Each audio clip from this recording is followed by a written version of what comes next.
All right, so we're on to the cardiovascular system now. As I said when we did the lecture in person, this is our first body system, and I want you to think more about the storytelling in this than just the definition of things, because if you understand the story of where the blood goes in the circulatory system, in the cardiovascular system, then you pretty much understand the big parts. I'm going to highlight here the things I want you guys to focus on, but the grand scheme of it is where the blood goes, where it comes from, where it goes next, and what the valves are doing, and how the blood is moving. So cardiovascular system is considered a closed circuit. It consists of the heart and the blood vessels, and that's because the heart is the pump, the blood goes through the vessels, and then things diffuse out from the vessels, filtrate out, or perform osmotic basic movement out of the system, but the system itself is closed. The heart runs blood through the vessels back to the heart. The function is to provide oxygen and nutrients to the system and remove waste. Note, this isn't remove waste in the form of excretion, but to rather collect waste from the tissues that it bathes in blood and then bring that waste to the places where it's then excreted. So everything is about either blood going to the lungs and picking up oxygen and dropping off carbon dioxide, or blood going to the system where it drops off oxygen, picks up carbon dioxide and some other waste products. Now, arteries always transport blood away from the heart. So A for artery, A for away. This doesn't mean that all arteries have blood that's rich in oxygen, and we'll see that when we talk about the pulmonary circuit. Veins opposingly always bring blood towards the heart. Okay, capillaries are the vessels that connect the arteries and the veins, and that's just the intermediate where the artery goes from taking blood away from the heart to turning around and bringing blood back via the veins. There are two circuits in the cardiovascular system: the pulmonary circuit and the systemic circuit. The pulmonary circuit is the right side of your heart. The entire point of the right side of your heart is to move blood from the system into the lungs. So it's the pulmonary circuit because this is where oxygen poor blood returning from the system enters the heart and then gets sent to the lungs, where it picks up oxygen and drops off carbon dioxide to be exhaled out, and then moves into the left side of the heart, which is our systemic circuit. The left side of the heart has oxygen-rich blood, and that's the blood that goes out to the system to supply blood and oxygen to all of the tissues while collecting carbon dioxide and other waste products. So this is ultimately the system. Up above and below here, we see the superior aspect of the tissues. This is the everything above the heart, and this is everything below the heart, the inferior aspect of the tissues. Once blood travels out to the tissues, it drops off oxygen into the cells as well as nutrients so that the cells can live. It then goes through the capillaries, becomes a vein, and picks up carbon dioxide and waste. At that point, it returns to the heart. Okay, that's the systemic system. The pulmonary system takes it from returning to the heart, runs it through the lungs, where it drops off its carbon dioxide to be exhaled out, through the capillaries into the artery or veins, where it then picks up oxygen and returns back to the heart to then go through the systemic tract. So the heart is a hollow organ. Okay, it is predominantly muscle. The biggest portion of the heart is the cardiac muscle. Okay, it's located in the mediastinum, which is a part of the thoracic cavity, and it lies in between the lungs. I mentioned in class that if you actually open up the thoracic cavity, the heart isn't visible, and that's because the lungs form around the heart in such a way that they provide another layer of protection. I don't care about you knowing the size of the heart in actual centimeters, but I want you to know that it is approximately the size of a fist. I made a joke in lecture that in the old days, they used to think women's hearts were bigger, and that had to do with sexism and the notion of, they had more feelings, and so their heart was larger. On average, men tend to have the larger heart because men tend to be the larger animal, so the heart tends to be a little bit bigger. But by and large, the average size is your fist. If you make a fist with your right hand and put it slightly to the left of your sternum, that's where your heart is. So the heart is posterior to the sternum, anterior to the vertebral column, and median to the lungs. The base of the heart is the top part. Yeah, it's the flatter part. That's around the second rib. That's going to be more important when it comes to auscultation and listening to heart sounds. And then the apex, the pointy bottom part of the heart, is somewhere around the fifth intercostal space. Now, again, there are plenty of pathologies that would change the size, shape, and location of the heart, but this is the normal physiological and anatomical location of the heart. So we can see here it does stick out slightly to the left, and in this image the lung is superimposed behind it. Actually, there would be a flap of lung that would cover both sides of the heart here, so you wouldn't really be able to see it. You might see just a little bit of it sticking out from under the fold of the lungs. But the base, this is our first rib, second rib. This is our first intercostal space, our second intercostal space. That's the base of the heart. We have 3, 4, 5, fifth intercostal space. That is the apex of the heart. Again, this is just kind of a layered diagram. This is the base of the heart. Notice that it is not up here. These are all the vessels coming out of the heart. This is actually the base of the heart. And then down here is the apex. And then it's being hugged on each side by the lungs. So let's talk about the coverings of the heart. So the pericardium, remember these are the serous membranous sacs that protect the heart. It's the sac that the organ goes into. Yeah, there is going to be effectively 3 layers here. Yeah, so the pericardium is going to have the parietal pericardium on the outside. That is the outermost layer of the sac, and it lines and touches what's called the fibrous pericardium, which is a big connective tissue that serves as a protection for the heart and holds it in place. It's fibrous, so it's very firm. It's kind of like a ligament. The inner portion of it is the actual sac. So the serous pericardium is the sac. So going back here, no, that's not a good image. So again, we have the fibrous pericardium. That is all the fibers, that the connective tissue that hold it in place. And then we have the serous pericardium, which is the sac itself. The sac has its 3 layers. The parietal layer, or parietal pericardium, that's the outer layer of the sac, and that touches the fibrous pericardium. Then we have the visceral pericardium. That's the inner layer of the sac, also known as the epipericardium. This layer covers the heart. Okay, so remember, parietal is the outside, visceral is the inside. In between the two is the pericardial cavity. That's a space between the 2 layers that's filled with serous fluid. And again, it's for friction reduction, so the heart can jostle slightly without being injured, but as well as trauma resistance. When something hits your sternum, that water disseminates the force, and so it doesn't add as much force to the actual heart, so it's less likely to get injured. So the walls of the heart, like the sac has 3 layers, the visceral, the cavity, the parietal, and then that fibrous on the outer side. The heart itself has 3 layers. We have the epi, which means outer cardium, or visceral pericardium. So again, they're the same layers. The epipericardium is the outermost layer of the heart, and it touches the visceral pericardium, which is the inside of that sac. Okay? It has a little bit of connective tissue and epithelium to help decrease friction. I mostly want you to know that it's the outer layer of the heart that touches the visceral portion of the serous pericardium. Yeah. The myocardium, this is the vast majority of the heart. This is the middle layer, and it's your cardiac muscle. It is the thickest layer of the heart. Remember, the heart is a big pump, so it must be mostly muscle. Now, the right side of the heart interacts only with the lungs, so those muscles are thinner on the right side. The left side has to pump blood all the way to the head and to the feet, so those muscles are thicker.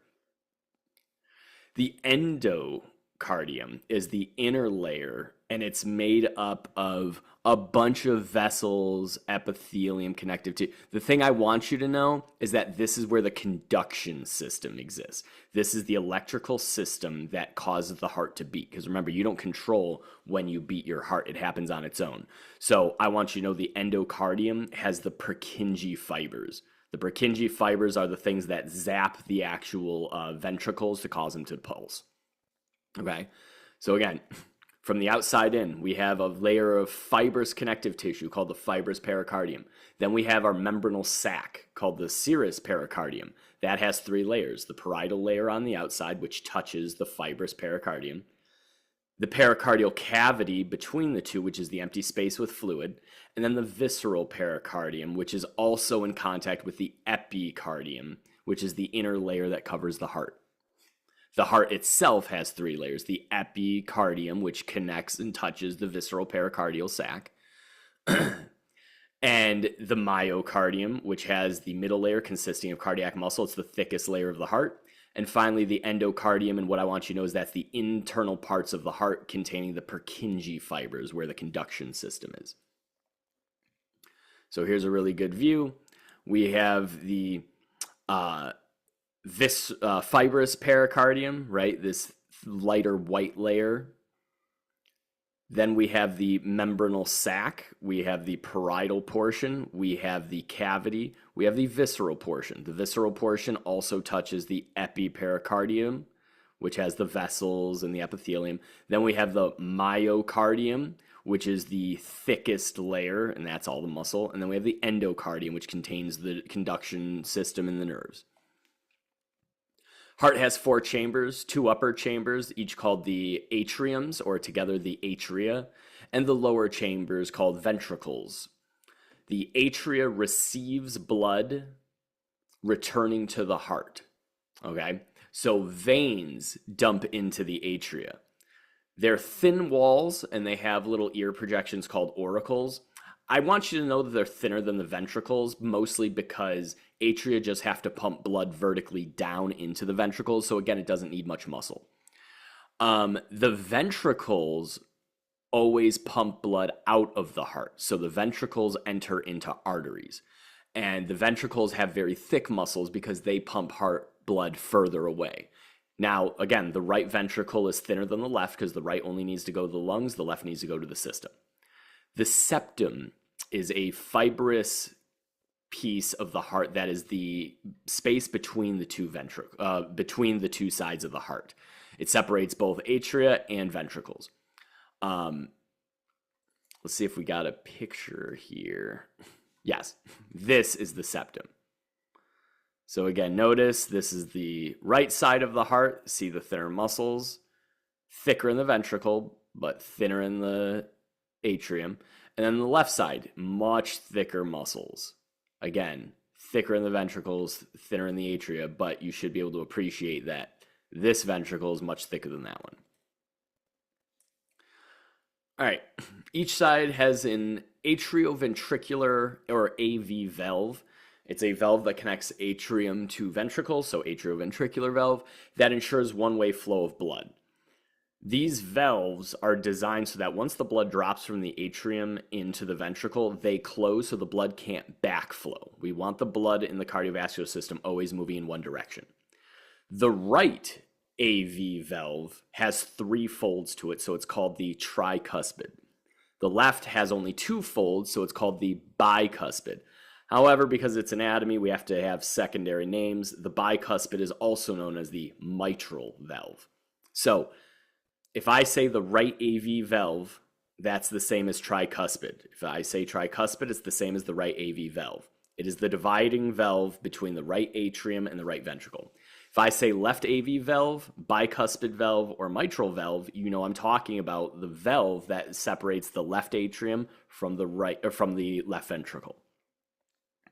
Now, each of these valves have what are called chordae tendineae, which are heartstrings. These are connected to muscles called papillary muscles. When these muscles contract, they twist the heartstrings, and that closes the valves. Okay? Muscle contracts, chordae tendineae twist, the valves close. That stops the backflow of blood. What I want you to know, there are very few vessels I'm going to have you learn and memorize for this section. Superior and inferior vena cava and the aorta are the 3 big ones. So superior and inferior vena cava bring blood back from the system into the right atrium. So let's go back here a second. This is part of our superior vena cava. There is an inferior that goes right here. The blood comes from the upper part of the body to the superior vena cava, lower part of the body to the inferior vena cava. There it is there, and it dumps into the right atrium. Okay? That is blood that is returning from the system. So it's already dropped off its oxygen. It's now heavy with carbon dioxide and other materials. So we want to exhale that carbon dioxide. So the blood returns to the right atrium via the superior and inferior vena cava from the system.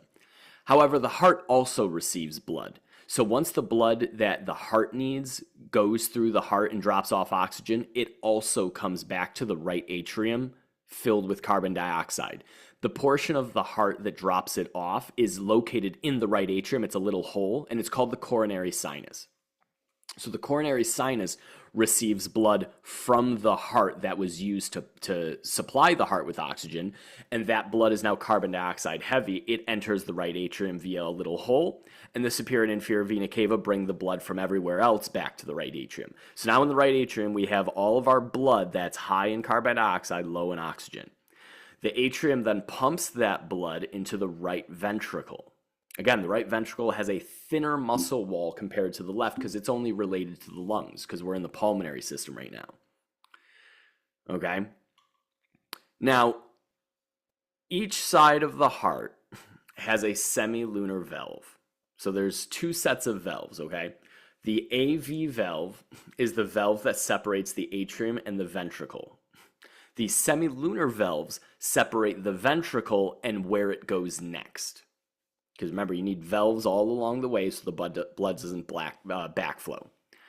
So the blood goes from the right atrium into the right ventricle. The right ventricle pumps the blood into the pulmonary trunk. At that point, the valve that connects the right ventricle to the pulmonary trunk closes. We call that the pulmonary semilunar valve. AV valves connect atrium and ventricle. Semilunar valves connect ventricle and either the artery or the vein or whatever. So the pulmonary side is the right side. That is the pulmonary semilunar valve and the tricuspid AV valve. The left ventricle pumps blood into the aorta from the left ventricle. That has the aortic semilunar valve. So it's just named after which vessel it's going into. If it's the pulmonary trunk, it's the pulmonary semilunar valve. If it's the aorta, it's the aortic semilunar valve. Same function, they stop backflow. So again, blood from the upper part of the body returns to the heart via the superior vena cava. It's a vein. And from the lower part of the body, the inferior vena cava. Then we have this coronary sinus. So all the blood that's been washing through the muscle tissue of the heart re-enters the right atrium here via the coronary sinus. So all the blood here now has high carbon dioxide, low oxygen. The atrium contracts and it pushes the blood into the ventricle. Once that happens, the ventricle begins to prepare to push it out through the pulmonary trunk. When it does that, the papillary muscles contract, they pull on the chordae tendineae, twisting them, and it closes the tricuspid valve. So the blood can't push back up now. Once the blood is secured in the ventricle pulses, it contracts, and it pushes it up into the pulmonary trunk. The pulmonary trunk then has a contraction where the pulmonary semilunar valve closes, and so the blood, once in here, can't backflow into the ventricles. Here's a great breakdown. Yeah, we skipped the aortic, but again, left atrium drops blood into the left ventricle. Notice there are only two here. That's why it's bicuspid. 1, 2, 3. They draw it with 4, but there's really 3. Tricuspid. Once the blood goes into the left ventricle, it pumps up into the aorta. The aortic semilunar valve, which you can't see, then closes. So again, understand this slide, you're all good. This is just a way to appreciate why it's called what it is. 1, 2, 3, tricuspid. This is the right side of the heart. 1, 2 bicuspid, also known as mitral. Semilunar valves, this is pulmonary, this is aortic. Semilunar just means partial moon. You can argue if it actually looks like that, but that's why they call it that. All right, the pulmonary trunk has rings of dense connective tissue. Yeah. They provide the attachments to the valves and the muscle fibers. These rings dilate, dilating of the outlets of the atria and ventricles. What I want you to know is the fibrous rings and the dense connective tissue create the interventricular septum. So that's this guy here. So this is just dense connective tissue is all I'm saying. That's all you need to know about that. Yeah, we call it the skeleton of the heart or rings of connective tissue. So blood flow through the hearts. It's always a continuous circle, and it uses valves to stop backflow. There are 2 circuits, remember, pulmonary circuit, that's between the blood and the lungs, and then the systemic circuit, blood between the heart and the body. So from the body, the blood comes into the heart and enters the lungs. That's the pulmonary circuit. Then it exits the lungs and enters the heart, where it then goes out to the tissue. That's the systemic circuit. So again, oxygen returns to the heart via the inferior and superior vena cava, or vena cavae, and the coronary sinus. It enters the right atrium. The right atrium contracts, blood goes through the tricuspid valve into the right ventricle. The right ventricle contracts, causing the papillary muscles to pull on the chordae tendineae to close the tricuspid valve, and the blood now enters the pulmonary trunk through the pulmonary semilunar valve. Once it's in the pulmonary trunk, the pulmonary semilunar valves snap shut. From the pulmonary trunk, we enter the pulmonary arteries. Why arteries? Because again, it's going away from the heart.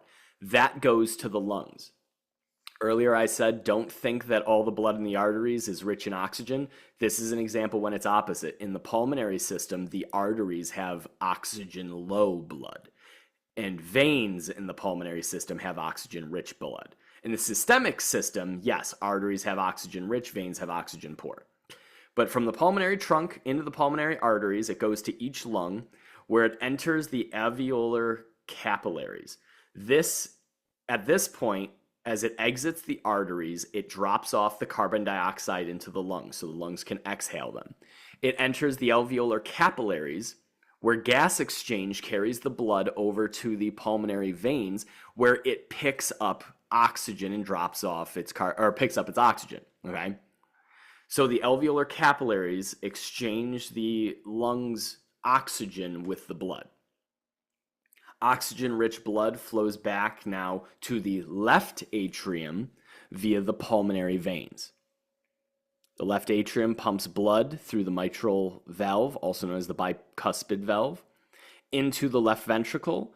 The papillary muscles in the left ventricle contract, they close the mitral valve. The left ventricle pushes blood into the aorta through the aortic semilunar valves.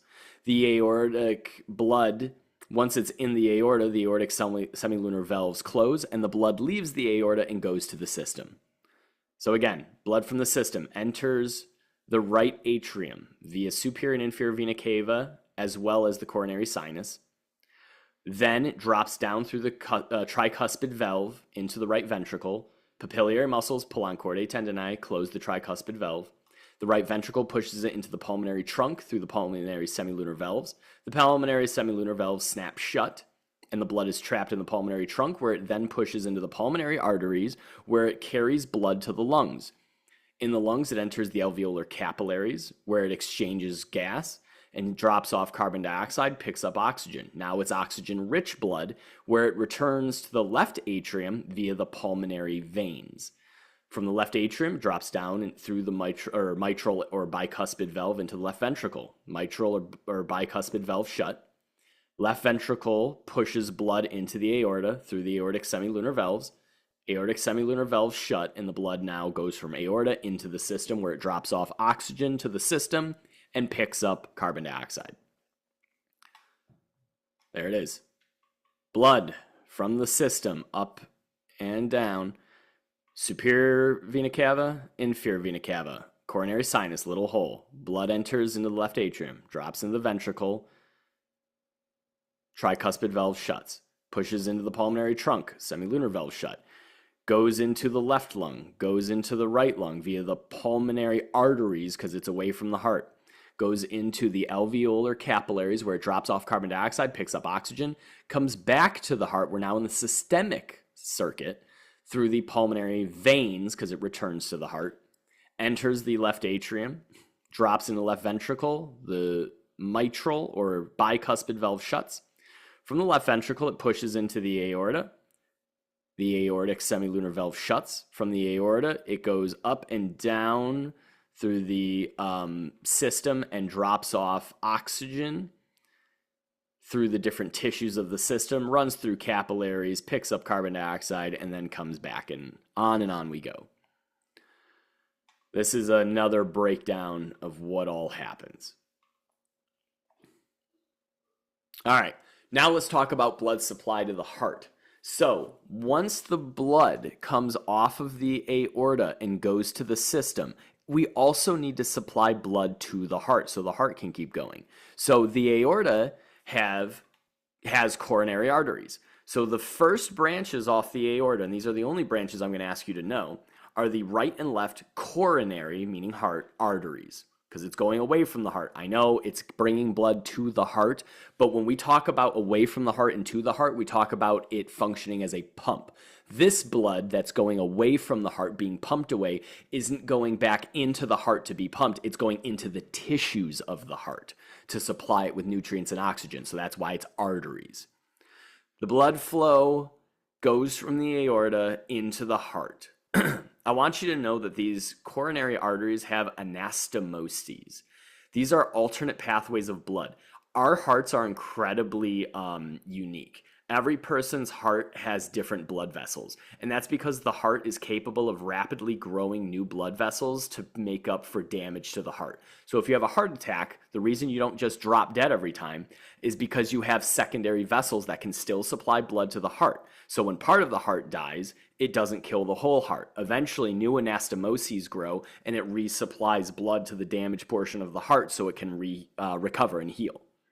So coronary arteries have what's called anastomoses so that it can provide alternative pathways of blood to protect your heart.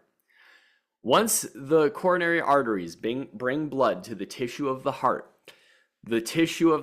secretes the blood that's now high in carbon dioxide into the cardiac veins. Again, there's a lot of different names for these arteries and veins. I just want you to know coronary arteries, cardiac vein. The cardiac vein is what dumps into the coronary sinus, which is the little hole in the left atrium. So here's the aorta. The very first vessels are the left and right coronary arteries. And they become other named arteries. I don't care for you to know that. So here you will see a coronary artery. There you will see a coronary artery. And of course, it gives off other arteries, veins, so on and so forth.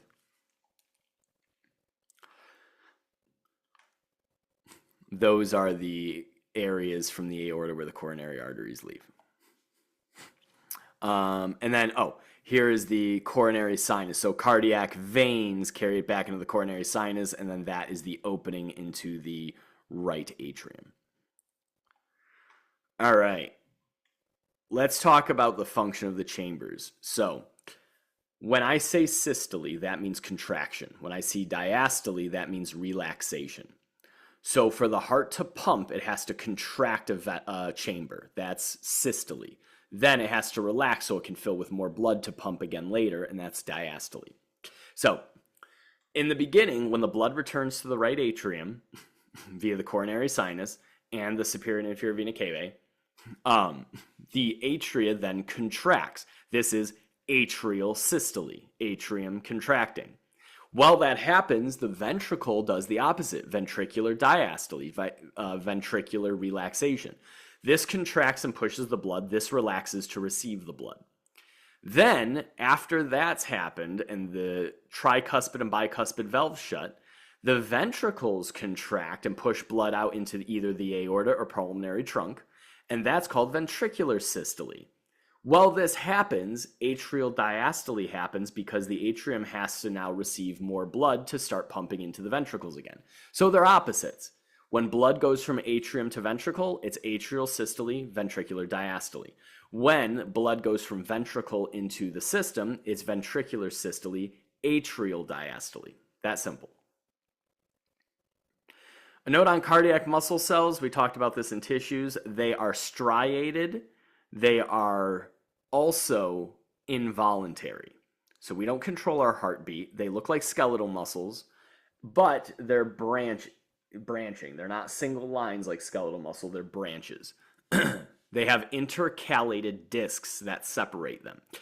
The intercalated disc job is to charge up electrical action potentials so that instead of one cell, then the next, then the next, then the next, all contracting in the heart, the intercalated disc stores the energy so that the entire atrium contracts at once. This notion of collecting the energy, the action potential, and working all together as one is called a functional synesthesia. So, there are many muscle cells that make up the atria. If they all contracted at their own rate, the atria would not be an effective pump. So the intercalated discs charge up and then the entire atrium contracts together. This, as the atria, is called atrial synesthesia. When the same thing happens in the muscle cells of the ventricles, it's called ventricular synesthesia. Yeah, sensation. What I want you to know about this is the intercalated discs are used to perform functional synesthesia. And then know that when we're talking about the joint movement of the atria, it's atrial synesthesia, and when it's talking about the ventricle, it's ventricular synesthesia. And again, the two actions are separated by that fibrous skeleton of the heart, which just quarters off all the chambers. All right, the conduction system. I don't need you to know all this. I need you to know a couple things of this. So, the sinusatrial node. This is the SA node. I want you to know the SA node is the pacemaker of the heart. This is a mass of specialized cardiac muscle which generates its own electricity. Again, we do not control our heart beating. It happens on its own. So this is called the pacemaker of the heart because it generates its own electricity, and when it's done generating, it zaps the heart, and through the intercalated discs causes the heart to pump. It's called a pacemaker because it determines the pace of the heart. So guess what? If a patient comes in with a pacemaker, that means that their heart had a problem in its SA node. This machine was attached because instead of generating its own electricity properly as the SA node, it couldn't do it right. So to fix that, we added in a little machine that helps give it an extra kickstart. That's why it's called a pacemaker. The SA node spreads to the atrial synesthesia, causing the atrial contraction. So it spreads throughout the atrium, causes it to contract. From the atrial synesthesia, it goes to what are called junctional fibers. Okay, that leads to the AV node, atrioventricular node. This is just the pathway of electricity that I want you to know. You'll see in a second with a picture what it represents. So the SA node charges up on its own, creating the pace. It travels throughout the atrial synesthesia, all of the atrial cells, through the intercalated discs, causing it to contract together. The electricity then travels to junctional fibers, which then descend into the AV node. The AV node passes to the AV bundle, also known as the bundle of His, where it delays the signal until the atria are finished contracting. The AV bundle then passes to the bundle branches, which wrap around to the ventricles, and then into the Purkinje fibers in the endocardium, where the Purkinje fibers spread the electrical pulse into the ventricle system, causing the ventricular synesthesia to contract. Now, the way this happens, Purkinje fibers also trigger the papillary muscles, causing them to pull on the chordae tendineae to twist, which closes the AV valves as well, so that the blood doesn't backflow. All right. So, SA node, charges up its electrical signal, disperses it through the atrial syncytium, all the way through. Both atria contract together. It then goes into junctional fibers that connect to the AV node. The AV node delays the electrical signal until the atrium are done contracting. Once all the blood is in the ventricle, the AV node shoots the electricity down the AV bundle, also known as the bundle of His, into the bundle branches, which divide and go across each ventricle, where it then goes into the Purkinje fibers, entering the papillary muscles, entering the cardiac muscle cells, causing ventricular syncytium. The papillary muscles contract, they twist the chordae tendineae, closing the tricuspid and bicuspid valve, and then the ventricle pumps the blood either into the aorta or into the pulmonary trunk. So this is what you need to know.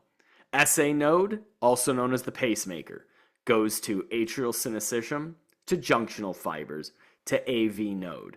AV node stalls until the atrial contraction is over. Then it goes to the AV bundle, also known as the bundle of His, H-I-S, where it goes into the bundle branches, the Purkinje fibers, where it causes the ventricular syncytium, which is the contraction of the ventricles and the papillary muscles to pull on the chordae tendineae, snap the tricuspid and bicuspid valve closed, and then the ventricular contraction pushes blood out to the pulmonary trunk or the aorta.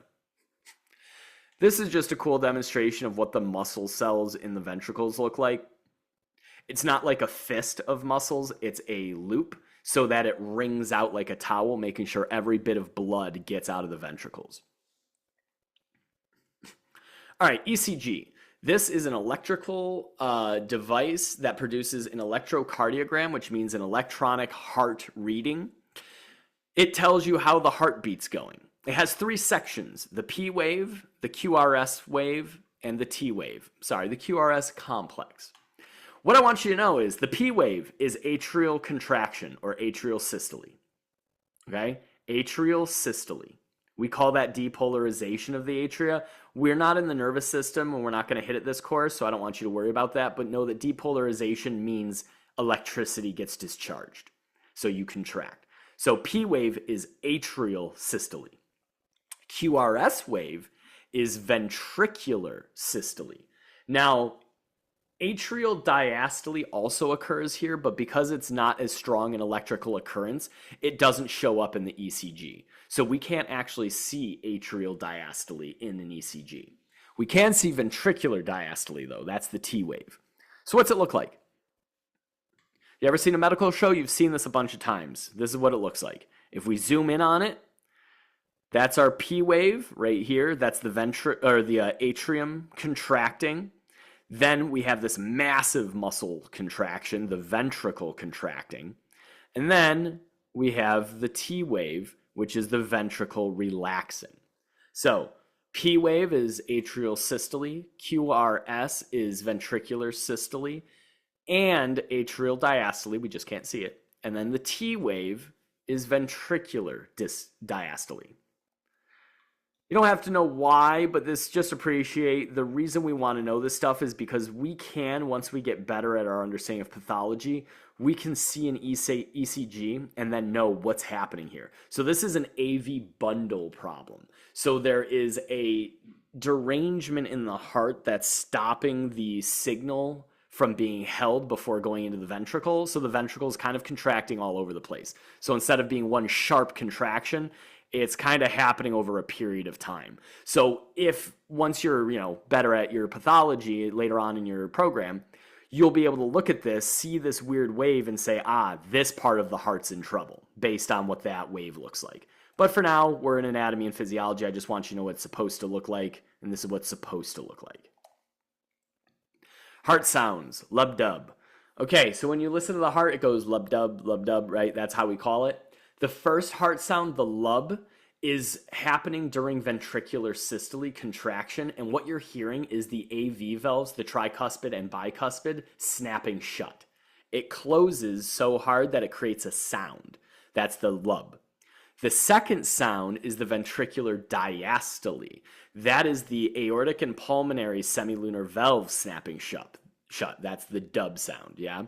So the first sound is the AV valves closing. The second sound is the semilunar valves closing.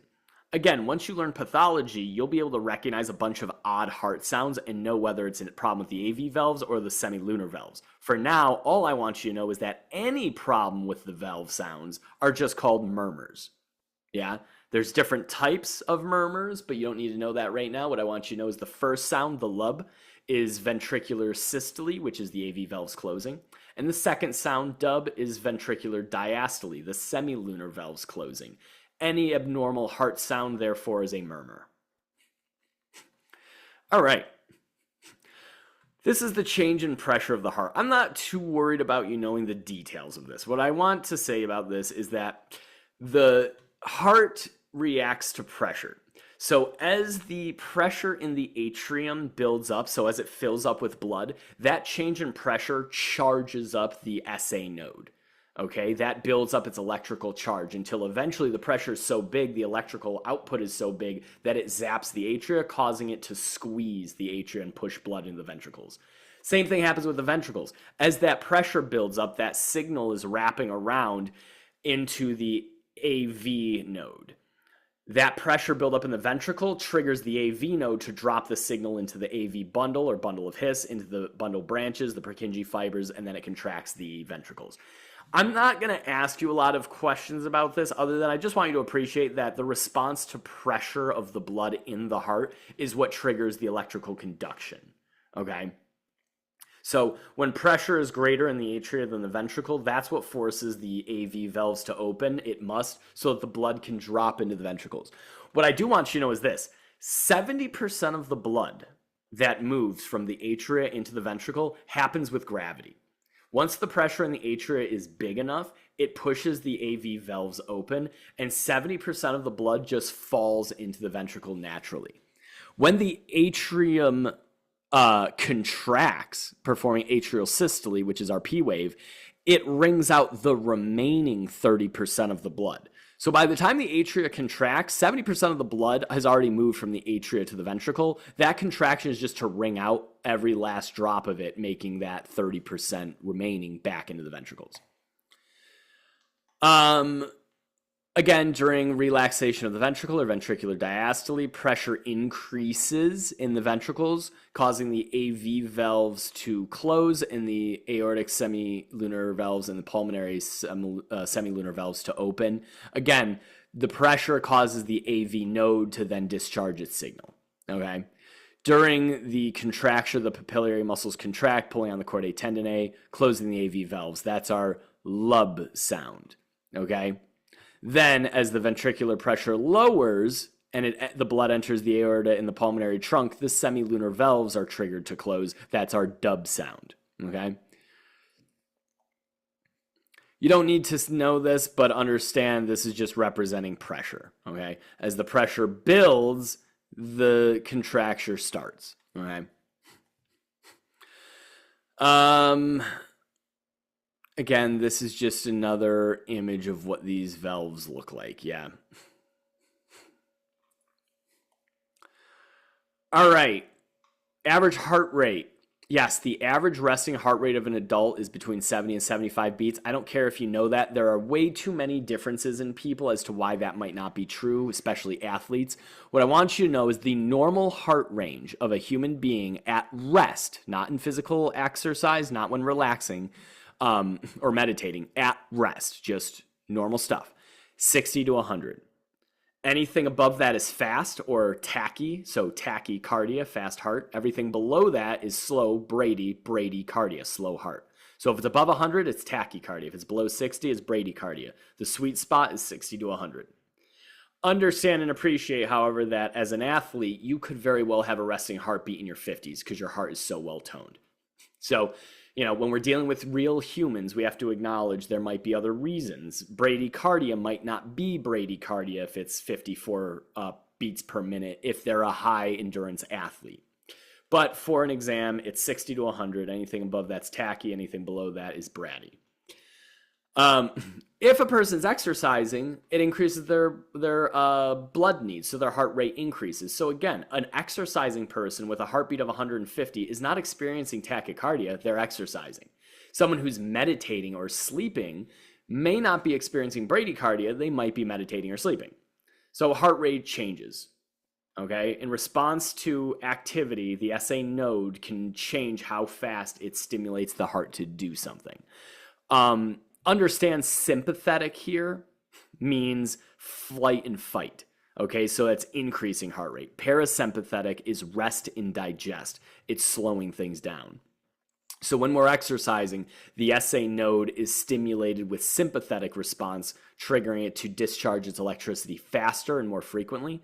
In a parasympathetic state, when we're resting and eating, the SA node slows down because it's inundated with parasympathetic impulses, which cause it to discharge less often and lower aggression. So the cardiac center of the heart. In the brain and in the carotid arteries, there's something called the cardiac center.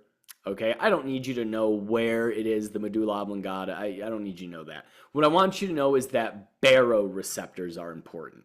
Baroreceptors are the homeostatic mechanism here. So remember in homeostasis from the first exam, we have the receptors, the set point, and the effectors.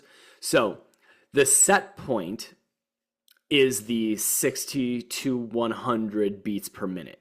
Or if we're talking about blood pressure, it's the 120 over 80 to 90 over 60. The baroreceptors are your receptors. They are parts in your carotid arteries and your brain that have special cells called baro, which detects pressure, barometric pressure, baroreceptor.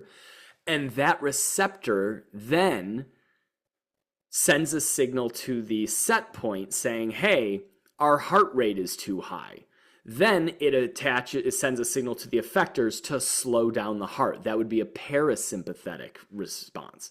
Or if the heart rate is too low, the baroreceptors are saying, hey, we're below 60, we need to kick it up. It'll send that signal to the set point in the brain. The set point will send it to the effectors, which will increase your heart rate. Okay, that is the homeostatic mechanism, also known as the baroreceptor reflex when we're talking about the heart. Now, what are the effectors? The effectors are ions. So potassium is an ion that slows the heart rate down. Okay? Calcium is an ion that speeds the heart rate up.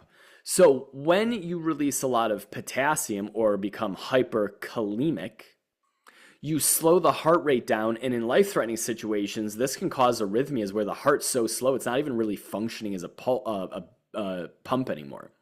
When you have excess calcium, you have hypercalcemia, and that causes the heart to increase. You can also decrease the heart by just decreasing your calcium.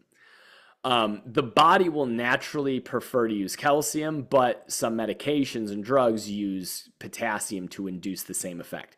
Again, the baroreceptor will detect where the heart needs to be based on the set point. The effectors will release the calcium or the potassium if it's medication. So again, we have the baroreceptors, which is located in the carotid arteries called the carotid sinus. It goes up to the cardiac center in the heart, where it then determines if it's off its set point. If it is, it goes down to the effectors, which is the muscle of the heart, and it either releases more calcium or less calcium, or we might use medication to use potassium. And calcium will speed up, decreased calcium will slow down, or the introduction of potassium will slow down. That is your homeostatic mechanism. Yeah, receptor, set point, effector. Baroreceptor, carotid, sinus, calcium or potassium. Blood vessels of the heart. There are arteries that carry blood away. There are three types of arteries: large, medium, and because we can't be normal, the small ones are called arterioles. Then we have veins, carry blood to the heart. We have large, medium, and because we can't be normal, venules instead of small veins. Then we have capillaries. So if we're going away from the heart, We have arterioles become medium arteries, become large arteries, or I'm sorry, I reverse that. Large arteries leave the heart, become medium arteries, become arterioles, which enter into capillaries. Capillaries then enter into venules, which then enter into medium veins and large veins where it returns to your heart. All right, those are the blood vessels. Arteries are strong and elastic, so they are what determine your pressure, and so they have to push a lot more. Okay, they're adapted for blood pressure. Blood pressure affects your arteries more than anything else. And that's because in a second we'll see veins are much wider than arteries. Arteries transport blood away from the heart. As they get smaller, they become arterioles. Whether it's an artery or a vein, they all have these three layers. The tunicas are the tunics of the vessels, okay? So the internal layer is the tunica interna. It's the epithelial layer, yeah, or what we call endothelial layer. It's composed of simple squamous, and it creates a smooth surface to prevent clots, and it secretes platelet aggregation. Remember, those mast cells secrete those histamines and whatnot. All I want you to know is the tunica internal is the innermost layer. It has epithelial tissue, and it helps prevent clots. Tunica media is your middle layer, your thickest layer. That's the smooth muscle. That's what pushes the blood through the vessel. Then the tunica externa is the outer layer. It's the connective tissue. So again, I want you to know internal has epithelium, helps regulate blood clots and platelet aggregation. It regulates blood flow. Tunica media contains the smooth muscle. Tunica externa is the connective tissue layer. So when you have an artery, right, we talked about sympathetic response. That's flight or fight. When you have sympathetic responses to the heart to increase pulse rate and increase blood pressure, you also tell the arterioles to perform constriction. It constricts faster so as to pump the blood faster. So again, when you're in your fight and flight, you want that blood as available as possible, moving through your body so you don't run out of energy too quick. Okay? So in a sympathetic response, the arteries undergo vasoconstriction. Vaso meaning vessel, constriction meaning contraction. So the vessel contracts and pumps more blood. Okay? When you're in a parasympathetic response, you go through vasodilation. So the blood vessel opens up and it doesn't pump blood as fast. Okay? That's all you need to know about that. Sympathetic response causes vasoconstriction. Parasympathetic response causes vasodilation. So again, artery. The outer layer, tunica externa, is fibrous. Those are the fibroblasts. The tunica media is the smooth muscle. It's non-voluntary, non-striated. Then we have the tunica interna, which is your simple squamous. Yes, there's some connective tissue in here as well. There always is. This regulates blood flow. The vein is exactly the same, except look how much wider the lumen is on the vein. Remember, the lumen is the hole in a tube where the blood goes. The other difference you'll notice is that valves exist in veins. V for valve, V for veins. And that's because veins are so much bigger, they don't have the contractile strength to push blood like arteries do. So veins reserve more blood and they slowly push it back up because the muscle layer is thinner.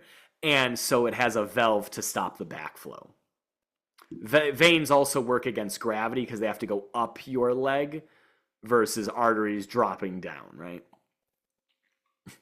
You don't need to know anything from this slide, just appreciate, again, the muscle isn't like a fist, it's a ring, so it wrings out the vessel as it pushes it away. Yeah. The papillary sphincter here is the connection point between an arteriole and a capillary. That's all that's showing. All right, capillaries. Blood vessels with the smallest diameter. They are tiny, tiny, tiny. Okay? They only have a layer of endothelium. So it's just a simple squamous layer of cells. They don't have the three tunica layers like the arteries and veins do. And it's only endothelium because remember, this is simple diffusion. Substances are exchanged. So remember talking about our tissues, simple diffusion means you don't need any assistance. They just pass through the layer of the phospholipid bilayer of the cell membrane. So capillary permeability varies from one tissue to the next due to the size of the openings between cells. So the size of the cells determine what it allows in and out, okay? It just naturally happens. All I want you to know is that capillaries just have one layer. It's a simple squamous, and it's where the substances and gases are exchanged. So again, endothelial tissue, it's just simple diffusion. Yeah, there's little slits and stuff diffuses out. Or in. Here, I just want you to know that capillary density, so some areas of your body have a lot of capillaries, some don't. Yeah? Parts that deal with a lot of metabolic activity or muscles have higher densities of capillaries because it needs more resources, right? So if an area is highly active, there's more capillaries because there's more gas exchange, so it can get rid of its carbon dioxide and get more oxygen. Yeah? The connection point between arteries and capillaries is called a precapillary sphincter. And it just controls the amount of blood that enters the capillary. Because capillaries are so thin, if the blood from the artery just massively rushed into the capillary, they'd blow up. So these sphincters control how much blood gets in at what time, so it's a nice even flow. And again, this is just talking about how depending on where the body needs the blood, those capillary beds will either receive more blood or less blood. Say you're in an arm wrestling competition with someone, right? The capillaries receiving blood to your legs aren't that important compared to your arms, right? So the capillaries in your arms will receive more blood. So the precapillary sphincters will open up more often. And then the blood going to your legs will be a slower trickle because you don't really need it right now. Yeah, the body is very, very good at regulating those things like that. So again, we have an arterial. Then we have the precapillary sphincter. We have the capillary beds that weave into the veins or venules, yeah? So that's the artery, that's the vein. These are the capillaries connecting them. There is a constant exchange of nutrients and gases between capillaries and the tissue. The blood containing nutrients and oxygen goes into the capillaries, where the capillaries then diffuse that oxygen and nutrients into the tissues. At the same time, waste and carbon dioxide diffuse into the capillary system, where it then empties into the vein. Okay? Diffuse, it's simple diffusion. It depends on the concentration gradient because it's simple. It has no energy requirement. So it's a down the concentration gradient. It goes from high pressure to low pressure. So here in the arterioles, there's a lot of oxygen, high oxygen pressure, low oxygen pressure. Oxygen enters the tissue via the capillaries. Here, there's a lot of carbon dioxide. There's not a lot of carbon dioxide here, so carbon dioxide enters the vein as well as waste. Okay? So there's different systems of transport happening here. Remember talking about cell transport? We had filtration, diffusion, and osmotic pressure.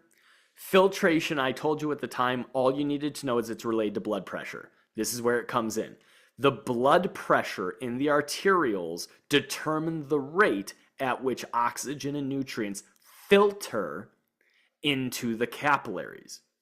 Then, once in the capillaries, simple diffusion drops off the oxygen into the tissues, drops off the nutrients into the tissues. Then, simple diffusion drops off carbon dioxide and waste into the capillaries. That waste and carbon dioxide then performs osmotic movement into the veins. So blood pressure going through the arteries creates hydrostatic pressure, hydrostatic blood pressure, which drives filtration of fluid from the arterioles into the capillary.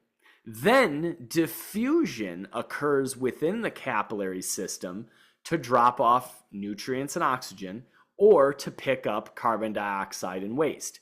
Then the hydrostatic pumping pressure, then The osmotic pressure of the blood passing into the veins absorbs the carbon dioxide and the waste out of the capillaries. Now, osmotic pressure means water. The water in the blood is a special type of fluid called plasma, and it has proteins in it. So we call this type of osmotic pressure colloid osmotic pressure. What do I want you to know here?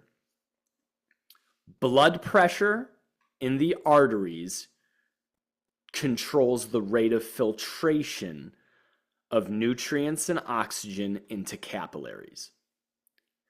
Diffusion then determines the capillaries dropping off oxygen and nutrients into the tissue and then picking up carbon dioxide and waste. Colloid osmotic pressure determines the rate at which the waste and carbon dioxide is absorbed into the veins. Blood pressure in the arteries affects filtration of oxygen and nutrients into the capillaries. Diffusion determines the rate of oxygen and nutrients exiting the capillary into the tissue and carbon dioxide and waste exiting the tissue entering the capillary. Colloid osmotic pressure determines the movement of carbon dioxide and waste from the capillary into the vein. That's what I want you to know. Okay? So the arterial side is filtration. The venular side is reabsorption or colloid osmotic pressure. Okay? We're not going to worry about lymphatic. That's a whole unit later. I'm not talking about that. So again, blood pressure in the arteries determines the outward force called filtration into the capillaries. The capillaries diffuse into the tissues and receive waste and carbon dioxide from the tissues. Then colloid osmotic pressure pushes it into the veins. Okay? All that it was mentioning about lymphatic system is that anything not used by the tissue just gets absorbed into the lymph system. Again, venules lead to larger veins. The backflow in a vein is prevented by valves. So what that means is that veins have a larger lumen than an artery. The blood pressure in a vein is much lower. Okay, so the veins function as what we call blood reservoirs. Yeah, the vein can stand to lose up to 25% of blood due to hemorrhaging and still be okay. Yeah. This is an artery. Look at how small that is. This is a vein, much bigger, much more reservoir-y for blood. So when we hemorrhage, we mostly lose blood from the arteries. This is just talking about how muscles help those bigger veins push blood up where the heart needs to be. Yeah, a bunch of different things do that. Here you go. Memorize this. You got a lot of it. Blood pressure. This is pretty simple, right? Blood pressure, I want you to know it's related to the arterium, right? So the arterial pressure is your blood pressure. The arteries make up your blood pressure. When we measure our blood pressure, we're testing arteries. So we have a systolic pressure. That's the maximum blood pressure created by the ventricular contraction or systole. So that's the first number. The coursing of blood entering the artery is your systolic pressure, and it's systolic because it's the blood entering due to the contraction of the ventricles. And then the diastolic pressure is your second number in the blood pressure. That's due to the minimum amount of pressure reached of blood entering the artery when the ventricle relaxes. So systolic pressure is linked to ventricular systole. Diastolic pressure is linked to ventricular diastole. Sphygmometer is what a blood pressure cuff is called. That's it, and it measures it. A normal BP, we want no more than 120/80 at rest and no less than 90/60. That's our normal range. Anything above 120/80 is hypertensive, high blood pressure, and anything below 90/60 is hypotensive, low blood pressure.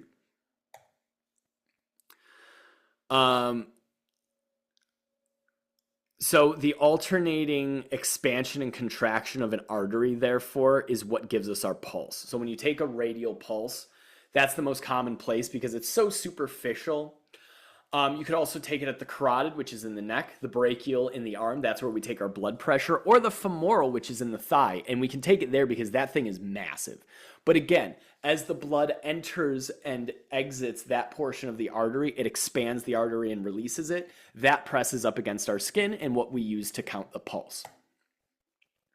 This is sphygmometer, blood pressure cuff. We put it around the bicep because we're testing the brachial artery. Why do we do this? Because the brachial artery is one of the largest arteries to come off the heart, that is the closest to the heart, and therefore the most accurate representation of the pressure of the heart. We can't take a blood cuff and put it around the heart itself to test its real pressure. So we got to get as close to it as possible. And so the brachial artery in the bicep, in the our upper arm rather, is the best way to do it. So again, blood pressure, the systolic pressure meets the diastolic pressure. So the maximum pressure into the arteries and the minimum pressure. Those two numbers create your blood pressure. So what are things that affect your blood pressure? This should be common sense, but it's called the cardiac output. The cardiac output is your stroke volume times your heart rate. I'm not going to ask you to do math, but I am going to ask you to know those three. Cardiac output is how much blood is being driven out of the heart and at what rate it's being driven out. That's all that's saying. Those two factors determine your pressure. So stroke volume is the amount of blood discharged from the ventricle every time it squeezes. The heart rate is how many times per minute it squeezes. Therefore, the cardiac output is how much blood you squeeze out of the heart times how often you do it. That creates your blood pressure. Okay? I don't need you to know these averages, but it would make sense that this is the average stroke volume, this is the average beats per minute, and therefore this would be the average cardiac output.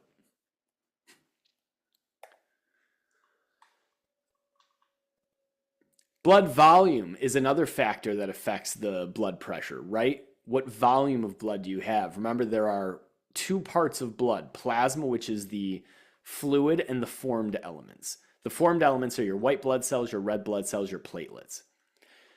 The total volume of blood that you have, this should make common sense, varies on the age of the individual, the size of the individual, and the gender of the individual. Yeah.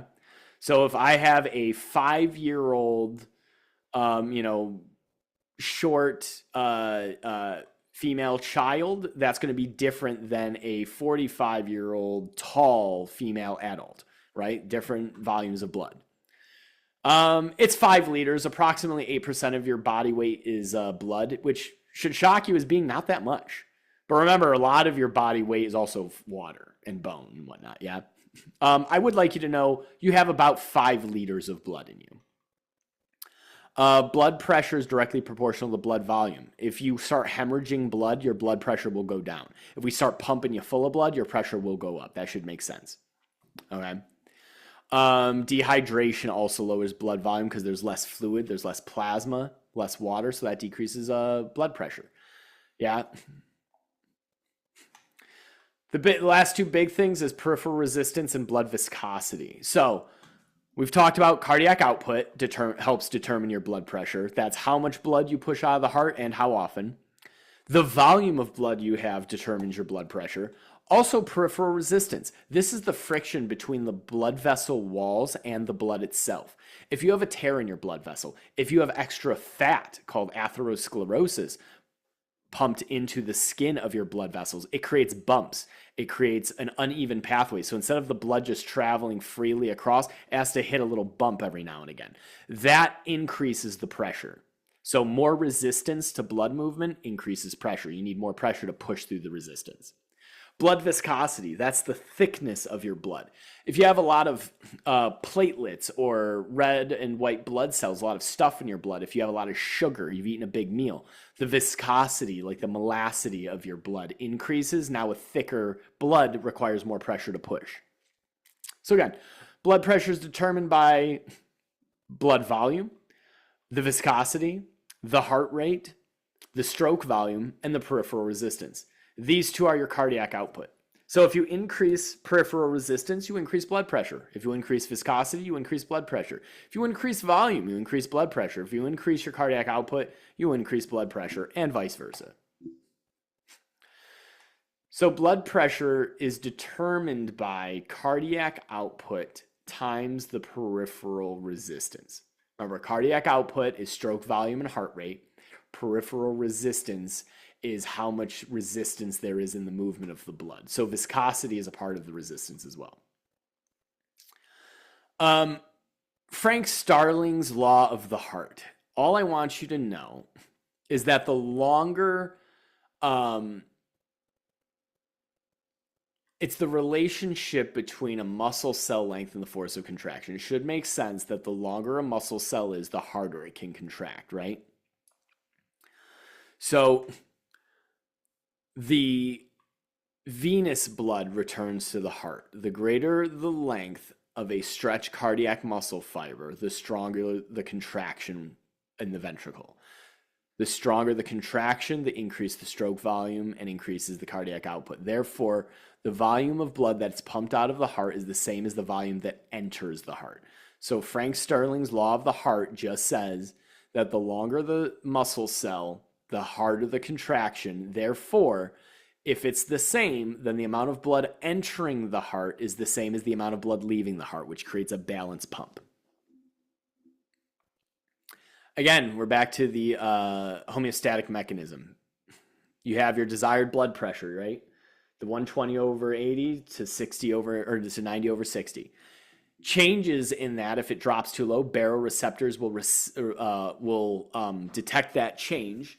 And unlike it did with the cardiac or the baroreceptor reflex, where it changed the heart rate, in the cardio-inhibitory or the cardio-accelerator reflexes, now we're talking about blood pressure. So if the heart rate drops under 60, baroreceptors will tell the heart to release more calcium. That'll cause the heart rate to increase.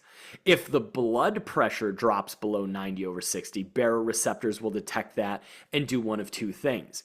If it drops below, that means, well, let's do it the opposite way because that's the order we're talking about here.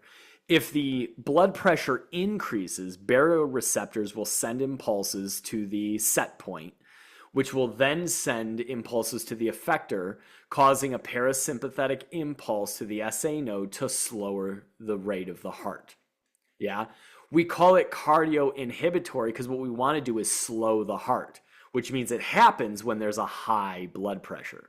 So if a high blood pressure happens, baroreceptors send a signal to the brain, which sends a signal to the SA node to slow down. If the blood pressure decreases, baroreceptors send a signal to the brain to send a signal to the heart to speed up. Yeah, this is the cardio-accelerator reflex. So what I'll ask you is, during the cardio-inhibitory reflex, the baroreceptors will detect changes in the blood pressure that result in what? The slowing down of the heart. Or the baroreceptors will detect what change in the blood pressure? An increased blood pressure. Yeah? And then I can do the same for cardio-accelerator reflex. So this is an example of the inhibitory reflex. Cardiac output increases, blood pressure increases, baroreceptors detect the increased pressure, sends a signal to the cardiac center in the brain, parasympathetic response goes to the SA node, decreases the heart rate, decreases the blood pressure. Cardio-accelerator reflex would be the opposite. Cardiac output decreases, blood pressure decreases, baroreceptors detect it, send a signal to the cardiac center, to the sympathetic impulse, telling the SA node to speed up, increasing the heart rate, increasing the blood pressure. Again, peripheral resistance also has an effect on the blood, right? If we vasodilate, we decrease the peripheral resistance because we make more room, therefore decreasing blood pressure. Remember, less resistance, less blood pressure. If there's more resistance, you need more blood pressure. So when we vasoconstrict, there's more resistance. It's a tighter fit, so we need more blood pressure. So sympathetic response causes vasoconstriction, causes more peripheral resistance, causes increased blood pressure. Parasympathetic stimulation causes vasodilation, causes decreased peripheral resistance, causes decreased blood pressure. This is controlled by the vasomotor center, okay? Vasomotor center contains chemicals, okay? And that basically affects the resistance, leading to changes in the blood pressure. Oh, sorry. All I need you to know about this is the vasomotor center is the part of the brain that the baroreceptor sends a signal to. Again, this isn't all that important. I'm not concerned with this too much. I want you to know that because the veins are so wide, that the blood returning from the vein is assisted by things like the contraction of the skeletal muscle, the movement of the veins as a result of breathing with respiratory motion, and yes, vasoconstriction, the veins squeezing the blood. So the muscles squeezing the veins, helping to push the blood up, the respiratory movements helping to pull the blood up, and the vasoconstriction of the veins pushing the blood up, all help the blood flow in the veins back to the heart. Now, the veins also act as that blood reservoir. So remember, it holds on to some extra blood because in case of blood loss, causes decreased blood pressure, vasoconstriction can send blood out of the reservoir back into the heart so it has a little bit longer to balance out from a hemorrhage so you don't pass out and die. So now we're getting into the parts. I'm not interested in you knowing every one of these arteries. Just know that the aorta is the largest artery in the body. Comes off the heart and it gives off the right and left coronary arteries. Okay? There's a little ascending portion which gives off the coronary arteries. Then there's an arch that gives off the arteries that supply the upper body. And then the descending portion which goes into the lower body supplying the lower body. It looks like this. The ascending portion gives off coronary arteries. The arch gives off the vessels that supply the upper body. Then the descending goes down and supplies all of the abdomen and then into the legs. You don't need to know that. Or this. We're not going into all these different arteries. If this was just an anatomy class and we could take an entire term to talk about the physical anatomy, we'd get into every one of these and I'd expect you to know every artery and vein. But don't worry about those for now. This is just to appreciate all of that vasculature. This is the vertebral artery. Right here, this is your stroke. Yeah, this is a VBA stroke. This goes up into the brain, runs along the spinal cord, the medulla, the pons, all of that. Yeah, supplies blood to the brain as well. Again, I just want you to appreciate that these exist. You do not need to know them. Same with the venous system. All I want you to know is superior and inferior vena cava and the cardiac vein. Yeah. Everything else, just appreciate. Look at all that vasculature. Yeah. Notice this does not have the artery kind of kinks here. The veins do not. That's why it's an arterial stroke when you have a VBA. Yeah, again, not worried about it. Inferior vena cava runs through the abdomen, the organs, the lower legs. Superior vena cava runs through the upper arms, the head, the chest. Okay? Blood returns from the arms, superior vena cava. From the head, superior vena cava. From the legs, the abdomen, inferior vena cava. Cool. All right. So with that, what I want you guys to have prepared this week, we're going to be going into respiratory system. I want you to have everything done for the cardiac system as far as the homework assignments go. And yeah, I'll see you on Thursday where we will tackle the respiratory system. Cool.